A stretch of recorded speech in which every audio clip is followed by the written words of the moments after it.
சாந்தி. 2/1/2025 முரளியில் இருந்தான ஸ்லோகம்.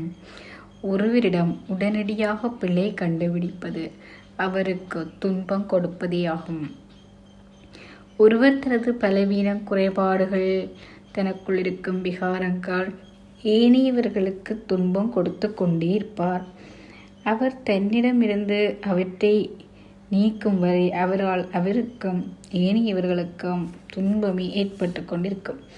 பொதுவாக ஒருவர் தான் தவறு செய்யும் போது அவரால் தனது தவறினை உணர்ந்து கொள்ள முடியாமல் இருக்கும். ஆனால் மற்றவர்கள் ஏதாவது பிழைவிடும் போது இலகுவாக அவரின் தவறை கண்டுபிடித்து விடுவார்கள். தனது பிழையை கண்டுகொள்வதற்கு அவருக்கு உணர்ந்து கொள்ளும் சக்தி குறைவாக இருப்பதால் அவருக்கு அது தவறென்று தெரியாமல் இருக்கின்றது. ஆனால் மற்றவர்களுக்கு அது இலகுவாக விளங்கி விடுகிறது. அவ்வாறு விளங்கும் போது சில சமயங்களில் தமது வார்த்தைகள் மூலமாக மற்றவர்களின் தவறுகளை இலகுவாக கண்டுபிடித்து கூறிவிடுவார். ஆனால் குறிப்பிட்ட அந்த தவறுவிட்ட ஆத்மா ஏதோ ஒரு அறியாமையினாலே பிழை விடுகின்றார்.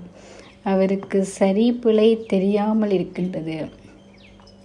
அவரால் அதை உணர்ந்து கொள்ள முடியாமல் இருக்கிறது. அந்த நேரத்தில் அவரின் தவறை நாம் சுட்டிக்காட்டும் போது அவரால் அதை ஏற்றுக்கொள்ள முடியாமல் இருக்கின்றது. அதற்கான சக்தி அவரிடம் இல்லை. ஏனென்றால் ஏற்றுக்கொள்ளும் சக்தி அவரிடம் போதாமல் இருக்கிறது. பலவீனமான ஒரு ஆத்மாவை மேலும் பலவீனப்படுத்துவது போல் இருக்கும். ஆகவே அவரின் இந்த பிழை விடுகின்ற சுபாவத்தை இல்லாமல் செய்ய வேண்டும்.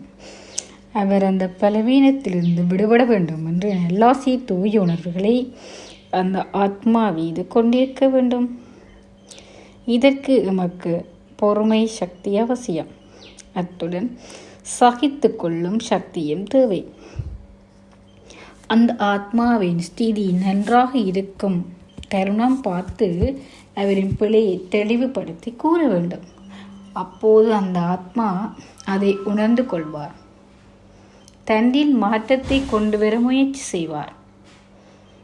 சில சமயங்களில் அந்த ஆத்மாவின் ஸ்திதி நன்றாக இல்லாத சமயத்தில் நாம் பிழை பிடிக்கும் போது அவர் சில சமயங்களில் மன வருத்தம் அடையக்கூடும், வேதனைப்படக்கூடும். எனவே உடனடியாக பிழை பிடிக்கக்கூடாது. சில சமயங்களில் அந்த ஆத்மா தாழ்வு மனப்பான்மைக்கு சென்று தன்னைத்தானே குறைவாக கருதி தனது சுயமரியாதையும் இழந்து விட சந்தர்ப்பம் ஏற்படும். அது அவரின் ஸ்திதியை மேலும் பாழாக்கிவிடும்.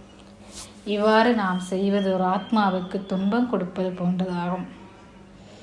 ஆகவே பொறுமை, சகிப்புத்தன்மை போன்ற சக்திகளை கடைப்பிடித்து நாம் தக்க தருணம் பார்த்து அந்த ஆத்மாவினிடம் அதை பற்றிய விளக்கத்தை நாம் கொடுக்க வேண்டும். ஓம் சாந்தி.